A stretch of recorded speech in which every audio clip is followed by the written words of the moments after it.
Shalom semuanya, bagaimana kabar kalian? Selamat datang di ibadah online Westlight. Silakan mempersiapkan diri dengan bersaat teduh sejenak, kemudian tetap fokus kepada Tuhan dan juga ambil sikap yang terbaik untuk ibadah kita kepada Tuhan. Mari bersama-sama kita mempersiapkan diri kita, mempersiapkan hati kita hanya untuk Tuhan. I once was lost, but now I'm found. Was blind, but now. Shalom teman-teman, bagaimana kabar kalian? Pasti baik-baik kan? Kalau Jenova gimana kabarnya? Kabarku baik-baik aja dan semoga teman-teman sekalian juga baik-baik ya. Ya, kita bisa kembali beribadah saat ini hanya karena kebaikan Tuhan yang tidak pernah habis-habis. Nah teman-teman, sekarang mari kita memulai ibadah pada pagi hari ini dengan bangkit berdiri dan mari kita pujikan sebab Tuhan Dia baik.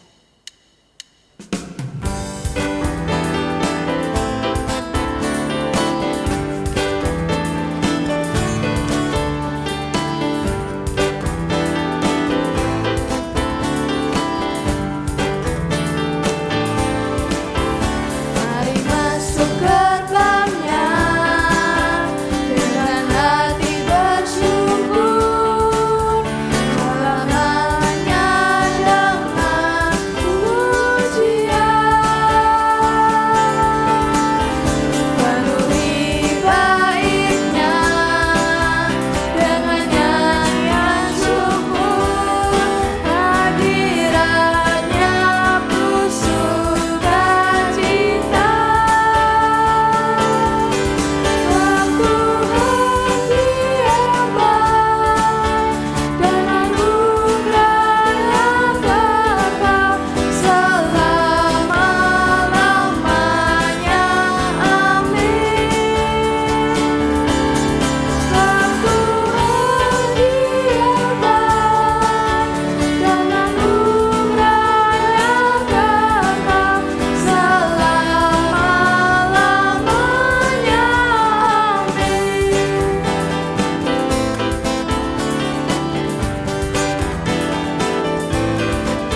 Teman-teman dipersilakan duduk kembali.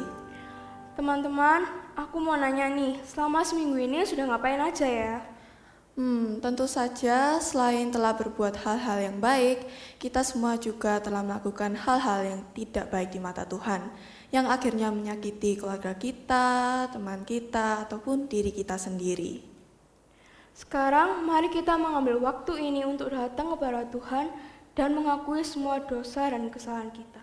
Mari kita berdoa. Ya Tuhan, terima kasih atas pertemuan ini. Kau telah menyertai semua hidup kami sampai hari ini ya Tuhan.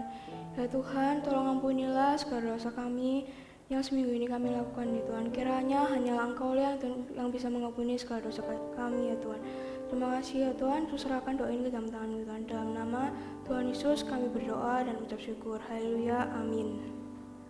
Nah, sebab Tuhan telah mengampuni segala dosa kita dan kesalahan kita, terimalah berita anugerah yang terambil dari Daniel 9 ayat yang ke-9 sampai 10 yang berbunyi demikian. Pada Tuhan Allah kami ada kesayangan dan keampunan, walaupun kami telah memberontak terhadap Dia dan tidak mendengarkan suara Tuhan Allah kami yang menyuruh kami hidup menurut hukum yang telah diberikannya kepada kami dengan perantaraan para nabi hamba-hambanya. Dan petunjuk hidup baru yang terambil dari Matius 22 ayat yang ke-39. Mari kita bacakan bersama-sama. Dan hukum yang kedua, yang sama dengan itu, ialah kasihilah sesamamu manusia seperti dirimu sendiri. Sungguh indah ya Jen, ayat ini mengingatkan kita untuk saling mengasihi sesama saudara kita. Iya, karena kasih itu datangnya dari Tuhan, dan kita patut bersyukur atas kasih setianya. Saya mengajak teman-teman untuk kembali bangkit berdiri dan dengan semangat kita pujikan bersyukurlah.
Teman-teman dipersilakan duduk kembali.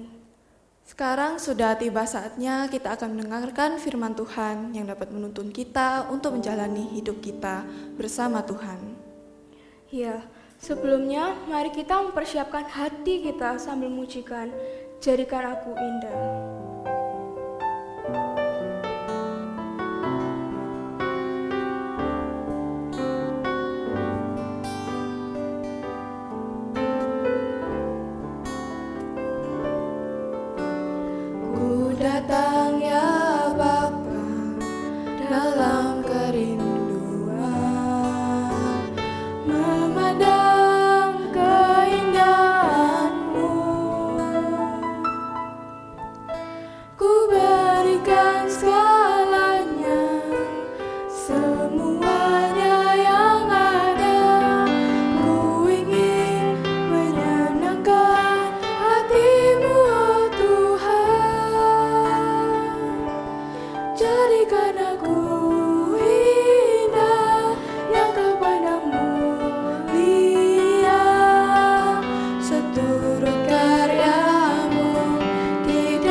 datang ya Bapa dalam kerinduan, memandang keindahan-Mu.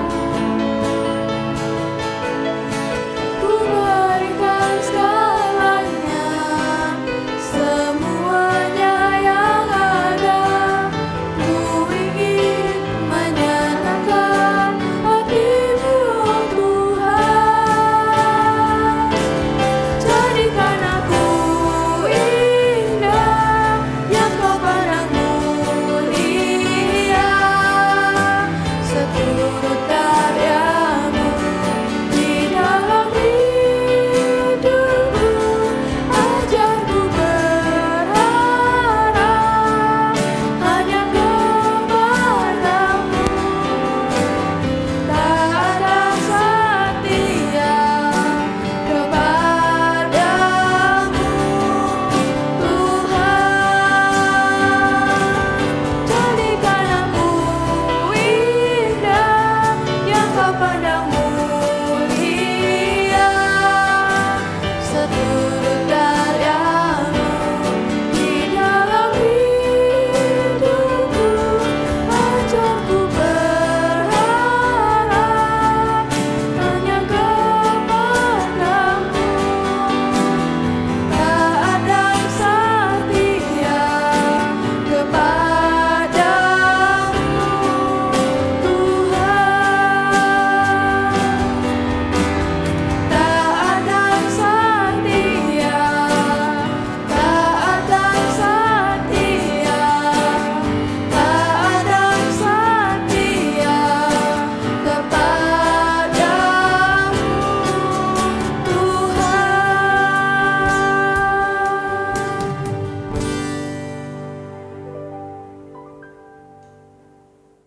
Ya, selamat pagi teman-teman, bagaimana kabarnya? Mari bersama-sama kita akan merenungkan firman Tuhan, tapi sebelumnya mau ngajak, mari kita berdoa terlebih dahulu. Mari kita berdoa. Bapa di surga, kami bersyukur kalau pada pagi hari ini kami boleh kembali berkumpul untuk bersekutu, beribadah bersama-sama dimanapun kami berada. Kiranya Engkau Allah yang Maha Hadir itu boleh memberkati kami melalui pemberitaan firman-Mu. Ajarlah kami untuk bisa memahami dan mengerti sehingga kami juga boleh mengaplikasikannya di dalam kehidupan kami. Terima kasih Tuhan, berbicaralah, kami siap untuk mendengar. Dalam nama Tuhan Yesus kami berdoa dan mengucap syukur. Amin. Ya teman-teman yang dikasihi Tuhan, pada pagi hari ini kita akan bersama-sama merenungkan sebuah tema, yaitu bagaimana bereaksi pada saat kita diperlakukan dengan tidak adil. Dan tema ini didasarkan dari surat 1 Petrus pasal yang ketiga, ayat yang ke-13 sampai dengan ayat yang ke-17. Mari bersama-sama kita membuka Alkitab kita dari surat 1 Petrus pasal yang ketiga, ayat yang ke-13 sampai dengan ayat yang ke-17. Saya akan membacakan bagi kita semua, silakan teman-teman boleh mengikuti di rumah masing-masing. 1 Petrus 3 ayat 13 sampai dengan 17. Dan siapakah yang akan berbuat jahat terhadap kamu jika kamu rajin berbuat baik? Tetapi sekalipun kamu harus menderita juga karena kebenaran, kamu akan berbahagia.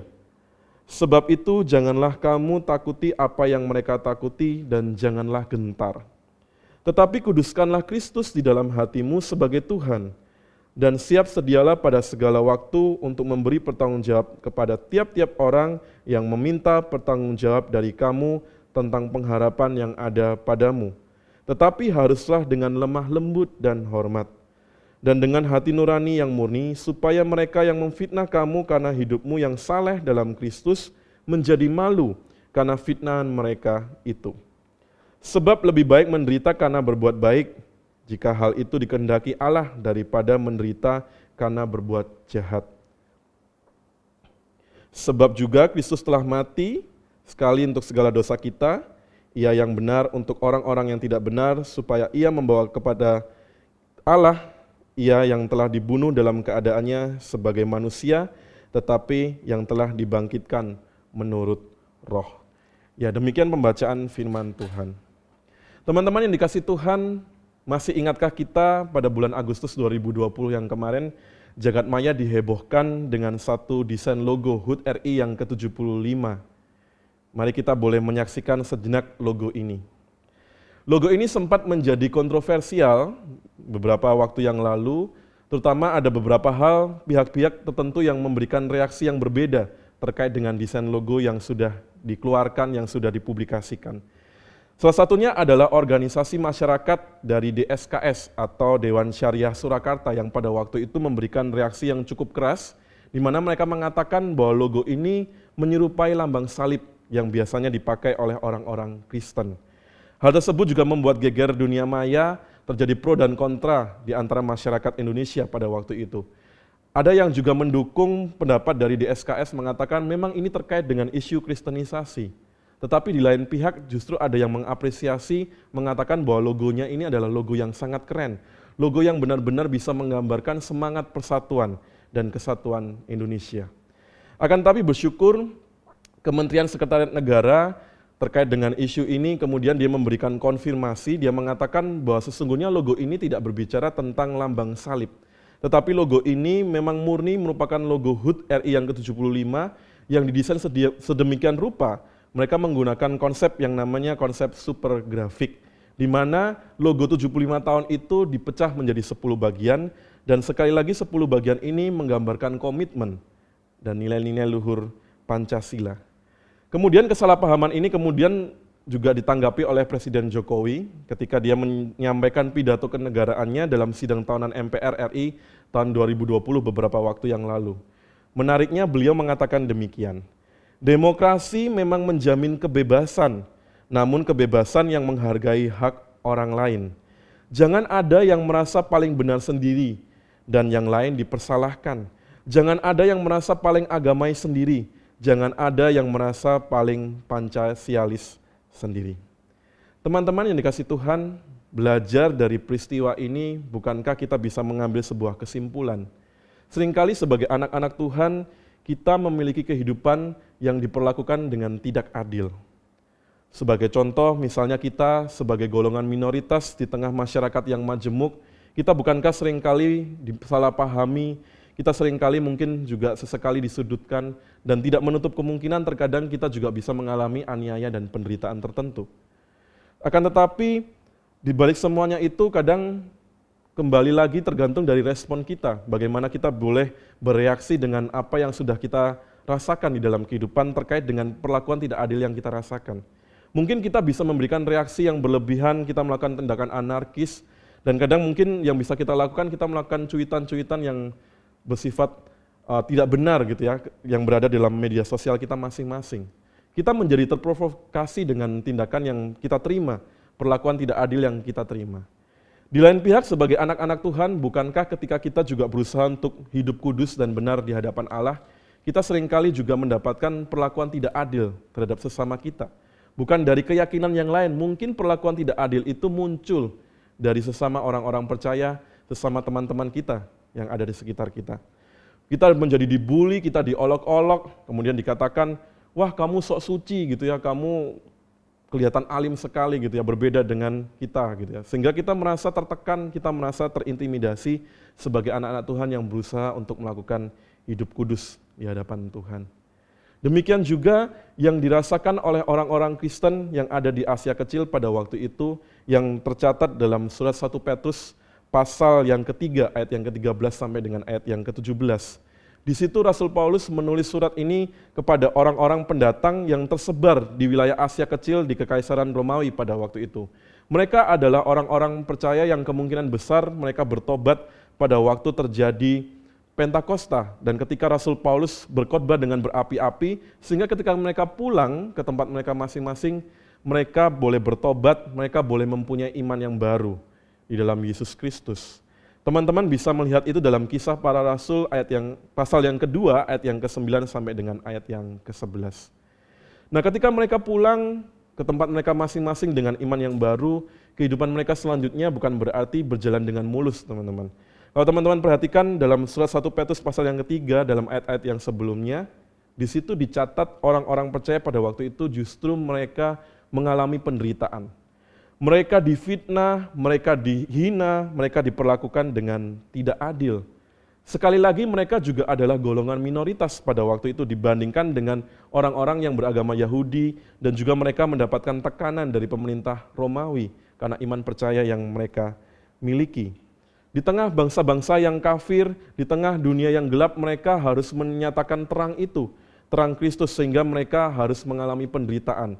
Ada harga yang harus mereka bayar.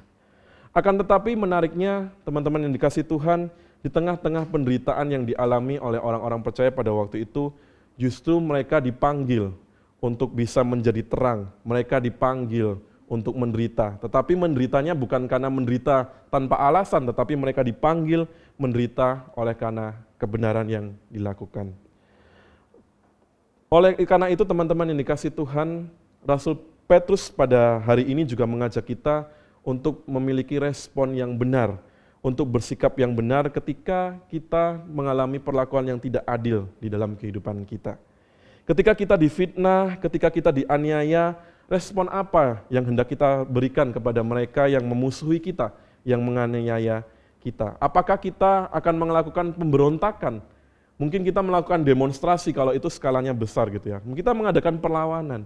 Atau di lain pihak mungkin respon kita hanya diam begitu saja, kita bersifat pasif, dan kita tidak melakukan apa-apa. Tetapi melalui firman Tuhan, melalui surat 1 Petrus pasal yang ketiga ini, Rasul Petrus mengajak kita tidak boleh menjadi orang yang pasif, tetapi justru kita harus bersifat aktif.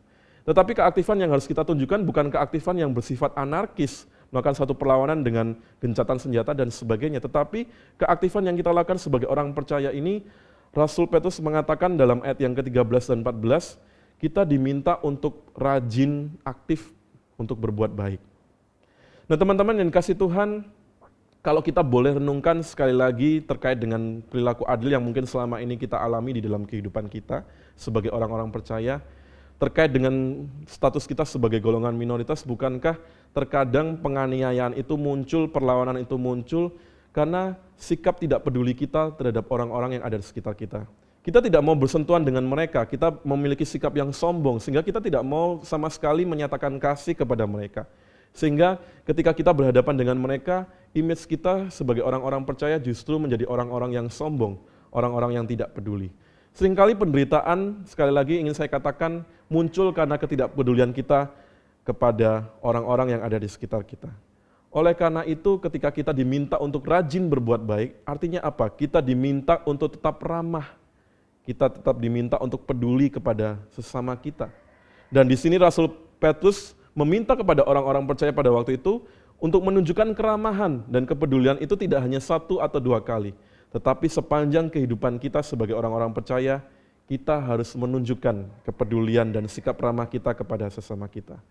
Ibaratnya teman-teman seperti air yang menetes pada bongkahan batu yang besar, yang seperti digambarkan dalam gambar berikut ini, di mana di situ bongkahan batu yang besar keras itu kalau kita pukul-pukul pasti tidak akan bisa hancur. Tetapi ketika bertemu dengan air yang menetes sedikit demi sedikit, lama-lama itu akan mengikis, lama-lama akan membuat batu yang besar itu akan hancur sedikit demi sedikit hingga akhirnya dia tidak ada sama sekali. Itulah yang ingin Rasul Petrus kita lakukan di dalam kehidupan kita. Ketika kita melakukan satu tindakan kasih, biarlah kasih itu, perbuatan kita, sikap ramah kita, dan kepedulian kita itu seperti air yang mengikis batu yang keras itu. Sama halnya dalam proses berbuat kasih, sekali lagi tidak hanya bisa kita lakukan hanya 1-2 hari, kita harus lakukan semuanya itu di dalam sepanjang kehidupan kita. Yang menjadi pertanyaan, susah atau tidak? Susah bagi kita mungkin untuk berbuat baik, terutama bagi mereka yang memusuhi kita, yang menjahati kita, yang memperlakukan kita dengan tidak adil. Tetapi di sini kalau kita perhatikan dalam ayat yang ke-15, Rasul Petrus juga mengatakan supaya kita bisa rajin untuk berbuat baik, ada satu hal lain yang harus kita lakukan, yaitu dikatakan biarlah kita menguduskan Kristus itu di dalam hati kita. Supaya kita bisa berbuat baik kepada musuh-musuh kita bisa berbuat baik kepada mereka yang memperlakukan kita dengan tidak adil, kita diminta untuk menguduskan Kristus di dalam hati kita. Artinya apa menguduskan Kristus di dalam hati? Artinya kita diminta untuk teguh di dalam iman percaya kita kepada Kristus, dan kita diminta untuk memiliki kedewasaan rohani.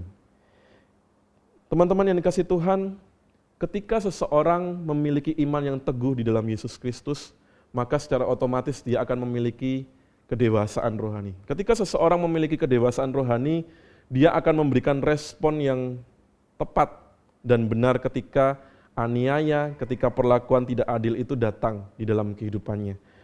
Melalui sikap, melalui perkataan, orang yang dewasa rohani tidak akan cepat merespon dengan tindakan anarkis, tidak cepat melawan, tetapi benar-benar bersifat kasih, berusaha untuk bertindak kasih, untuk meresponi perlakuan yang diterimanya. Nah teman-teman yang dikasihi Tuhan, kalau kita bawa dalam konteks masa kini, di tengah-tengah masa pandemik, di tengah-tengah masa-masa sulit kita, kedewasaan rohani itu sesungguhnya terlihat dari komentar-komentar kita yang kita berikan di media sosial. Ketika di dalam media sosial kita masing-masing, kita melihat ada satu berita, mungkin ada satu status yang kita berikan dan kita melihat di situ ada komentar-komentar yang tidak enak, kira-kira respon kita apa? Seringkali bukankah kita justru membalasnya dengan hujatan, kita membalasnya dengan kata-kata kotor, dengan kata-kata kasar. Tetapi pada hari ini, kedewasaan rohani itu harus kita munculkan dalam hal yang terkecil, terutama ketika kita juga memberikan komentar dalam media sosial kita. Ketika kita menuliskan satu status atau mengunggah satu foto dan kemudian diberikan komentar, respon yang tidak baik, kita hendaknya juga meresponinya itu dengan satu hal yang positif. Bukan kejahatan dibalas dengan kejahatan, tetapi kejahatan itu harus dibalas dengan kebaikan. Orang yang dewasa rohani, maka dia bisa menjaga sikapnya dan juga menjaga kata-katanya sesuai dengan firman Tuhan. Jadi, supaya kita bisa berbuat baik, sekali lagi Rasul Petrus mengatakan kita harus dewasa secara iman kita. Sehingga ketika kita menghadapi sebuah penderitaan, kita tidak segera meresponnya dengan sesuatu hal yang negatif, tetapi dengan sesuatu hal yang positif.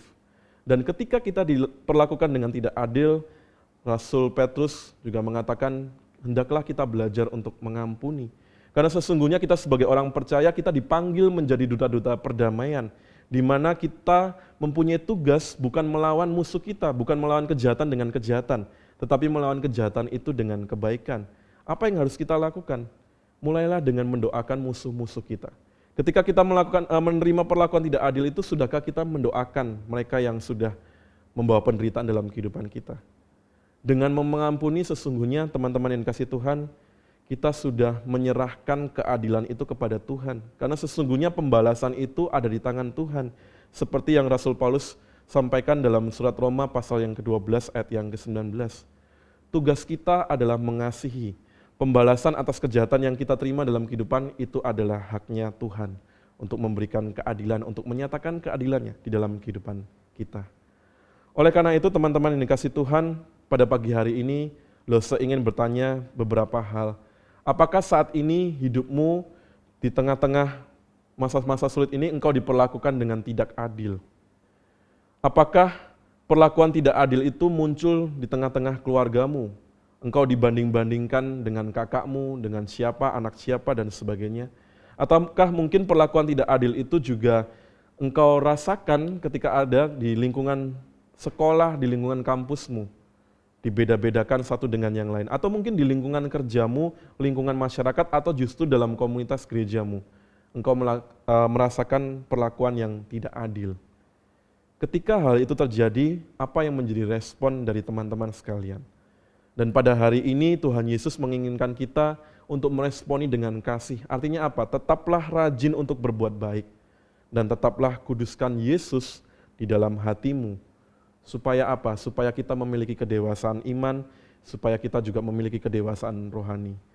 Tidak membalas kejahatan dengan kejahatan, tetapi balaslah kejahatan itu dengan kebaikan.